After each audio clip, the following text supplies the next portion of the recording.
ప్రపంచంలోనే అతిపెద్ద ప్రజాస్వామ్య పండుగగా చెప్పుకునే భారతదేశ సార్వత్రిక ఎన్నికలు చివరి దశకు చేరుకొన్నాయి. కేంద్రంలో పరిస్థితి ఎలా ఉన్నా కానీ ఇటు ఆంధ్రప్రదేశ్లో జరిగిన అసెంబ్లీ ఎన్నికల్లో మాత్రం ప్రధాన పార్టీలు నువ్వా నేనా అన్న రేంజ్లో పోటీ పడ్డాయి. ఈసారి ఎలా అయినా జగన్ను అధికారంలో నుండి దించి తమ ప్రభుత్వాన్ని ఏర్పాటు చేయాలి అనే కూటమి పార్టీలైన టీడీపీ, జనసేన, బీజేపీ తమ శాయశక్తులు అడ్డుపెట్టి కష్టపడ్డాయి.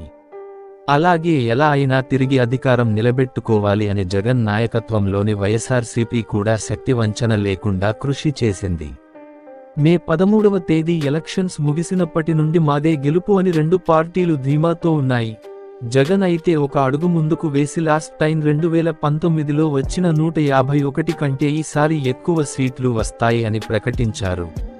అలాగే ఇంకోవైపు చంద్రబాబు కూడా వైసీపీకి 35కు మించి సీట్లు రావని ప్రకటించారు. ఇంకా ఎలక్షన్ ముగిసిన వెంటనే చాలా మంది సర్వేల పేరుతో ఎగ్జిట్ పోల్స్ ను చెప్పడం స్టార్ట్ చేశారు. ఎన్నికల నిబంధనల ప్రకారం జూన్ 1 సాయంత్రం వరకు ఎలాంటి ఎగ్జిట్ పోల్స్ ను ప్రకటించడం తప్పు. అయినప్పటికీ కూడా చాలా మంది టీవీ ఛానల్స్ మరియు యూట్యూబ్ ఛానల్స్ లో తమ అభిప్రాయాన్ని తెలియచేస్తూ ఉన్నారు. అలా ఇప్పటి వరకు ఆ సంస్థలు చేసిన సర్వేలను కనుక చూసుకుంటే రెండు పార్టీలకు మిశ్రమంగా రిజల్ట్ అనేవి వచ్చాయి. అంటే ఒక సర్వేలో వైఎస్ఆర్సీపీకి అధికారం అని చెప్తే ఇంకో సర్వేలో కూటమి విజయం సాధిస్తుంది అని చెప్తున్నారు. ఈ సర్వేలను చూసిన సామాన్య ప్రజలకు మాత్రం ఏ సర్వేని నమ్మాలో తెలియక జుట్టు పీక్కుంటున్నారు. అయినా భారతదేశ ఎన్నికల చరిత్రలో కేవలం 50% మాత్రమే ఎగ్జిట్ పోల్స్ నిజమవుతూ ఉన్నాయి. కాబట్టి జూన్ 4న ఫలితాలు వచ్చే అంతవరకు ఎవరూ ఎలాంటి అంచనాకు రాలేరు అనేది నా అభిప్రాయం. ఇక నేను పర్సనల్ గా చూసి రాష్ట్రంలో జరుగుతున్న తీరును బట్టి ఈసారి ఏ పార్టీ అధికారంలోకి రావచ్చు అని ఒక అంచనా అనేది వేశాను. మొదటగా వైఎస్ఆర్సీపీ పార్టీని చూసుకున్నట్టు అయితే 2019లో జగన్ అధికారంలోకి వచ్చినప్పటి నుండి సంక్షేమ పథకాలు అయినటువంటి అమ్మఒడి, చేయూత, ఆసరా లాంటి పథకాల ద్వారా ప్రజల బ్యాంక్ ఖాతాలోకి నేరుగా డబ్బులను పంపిణీ చేస్తున్నారు. అంతేకాకుండా ప్రతి గ్రామ, వార్డులలో సచివాలయాలను ఏర్పాటు చేసి ప్రతి 50 ఇళ్లకు ఒక వాలంటీర్ను పెట్టి ప్రజల వద్దకు పరిపాలన సులభం చేశారు. అంతేకాకుండా వృద్ధాప్య, వితంతు, వికలాంగ పింఛన్లను ఎప్పటికప్పుడు వాలంటీర్ల ద్వారా పంపిణీ చేసి మంచి పేరు తెచ్చుకొన్నారు. కానీ యువత మరియు అభివృద్ధి పైన సరైన ఫోకస్ పెట్టకపోవడం, రాజధాని విషయంలో సరైన అభిప్రాయం లేకపోవడం, ప్రత్యేక హోదా, పోలవరంను మరచిపోవడం, పెరిగిన నిత్యావసర ధరల పైన నియంత్రణ లేకపోవడం, పెరిగిన ఆర్టీసీ, విద్యుత్ ఛార్జీలు, అక్రమ ఇసుక రవాణా, పెట్రోల్ ధరలు పెంచడం, మద్యపాన నిషేధం చేస్తాను అని అధికారంలోకి వచ్చి ఇష్టారీతిన మద్యం ధరలు పెంచడం వంటి చాలా అంశాలు ఈసారి జగన్కు వ్యతిరేకంగా మారే ప్రమాదం ఉంది.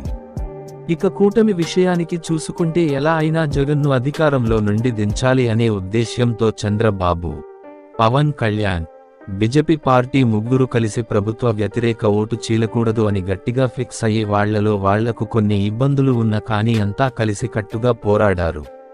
కూటమికి ముఖ్యంగా ఈసారి కలిసొచ్చే అంశం ప్రభుత్వ వ్యతిరేక ఓటు చీలకపోవడం.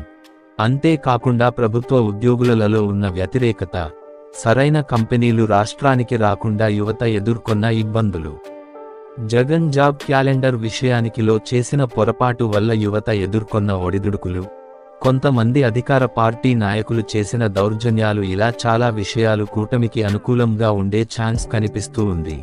అంతేకాకుండా ఈసారి తెలుగుదేశం, జనసేన, బీజేపీ కార్యకర్తలు అందరూ కలిసికట్టుగా పనిచేయడం కూడా వాళ్లకు బాగా కలిసి వస్తుంది. ఈ విధంగా చూసుకుంటే ఎవరి బలాబలాలు వాళ్లకు ఉన్నాయి. ఇప్పటి వరకు జరిగిన ఓటింగ్ను కనుక చూసుకుంటే ఈసారి ఏ పార్టీకి కూడా గెలుపు అంతా ఈజీ కాదు అనే విషయానికి అర్థం అవుతూ ఉంది. 2009లో కాంగ్రెస్ తెలుగుదేశం మధ్య జరిగిన విధంగా చాలా తక్కువ సీట్లతో మాత్రమే గెలిచే అవకాశం ఉంది.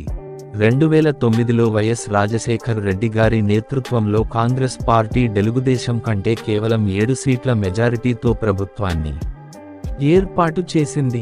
అలాగే ఈసారి చూసుకున్నట్లు అయితే ప్రభుత్వాన్ని ఏర్పాటు చేయడానికి మ్యాజిక్ ఫిగర్ 88 సీట్లు. రెండు పార్టీలు దాదాపు ఈ మ్యాజిక్ ఫిగర్కు చాలా దగ్గరగా వస్తాయి. అలాగే దాదాపు 120 మంది ఎమ్మెల్యే అభ్యర్థుల మెజారిటీ కూడా కేవలం 5 లేక 10,000 మధ్యనే ఉంటుంది. చాలా మంది అభ్యర్థులు కేవలం 2 లేదా 3,000 ఓట్లతో విజయాన్ని సాధిస్తారు. నా అంచనా కనుక కరెక్ట్ అయితే వైఎస్ఆర్సీపీ పార్టీకి 95 నుండి 100 సీట్లు వచ్చే అవకాశం ఉంది. అలాగే కూటమికి 75 నుండి 85 సీట్లు వచ్చే అవకాశం ఉంది. ఒకవేళ చివరి క్షణంలో ఏదైనా మ్యాజిక్ కనుక జరిగితే ఈ సీన్ రివర్స్ అయ్యి కూటమికి 90 నుండి 95, వైఎస్ఆర్సీపీకి 75 నుండి 85 సీట్లు వచ్చే అవకాశం ఉంది. ఫైనల్గా వైఎస్ఆర్సీపీ పార్టీకే కొంచెం పరిస్థితులు అనుకూలంగా ఉన్నాయి. కానీ కేవలం ఒక 10 సీట్లను మాత్రమే ఎక్కువగా పొందే అవకాశం ఉంది. లేదు ప్రజల్లో కనుక ఏదైనా సైలెంట్ ఓటింగ్ జరిగి ఉంటే అనూహ్యంగా కూటమి కూడా అధికారంలోకి వస్తుంది.